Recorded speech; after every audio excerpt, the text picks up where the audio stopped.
BC SC ST చేసి తెలంగాణలో ఏమంటుందంటే భూస్వాములైనటువంటి వారిని రెడ్డి, వెలమ, కమ్మ, కర్ణం, కాపు మీరు భూస్వాములు, బీసీ ఎస్సీ ఎస్టీలంతా శ్రామిక వర్గం అని చెప్తుంది. ఇప్పుడు బీసీ ఎస్సీ ఎస్టీ శ్రామిక వర్గానికి రెడ్డి, వెలమ దొరలకి మధ్య యుద్ధం జరగబోతుంది. ఇది నేను ఇచ్చే నిర్వచనం.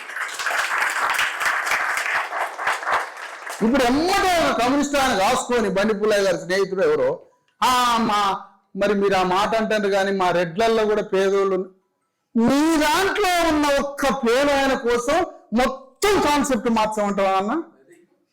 ఎంత ఘోరవరం నాయన ఇది. 90% ప్రజలు మేము మాట్లాడుతుంటే మీ దాంట్లో ఉన్న ఒక్క మనిషి కోసం సూత్రం అంతా మార్చాలన్నా? ఆ ఒక్క లెక్క మార్చేది ఎందుకంటే ఈ 90% వర్గంలోకి వచ్చి చేరి మన దాంట్లోనే ఉండి శత్రువుని తప్పించడానికి. అక్కడ శత్రువు తప్పిపోయిండు, యుద్ధం మనలోనే మనకి పెట్టి అణగారిన వర్గాలు ధ్వంసమైపోయారు.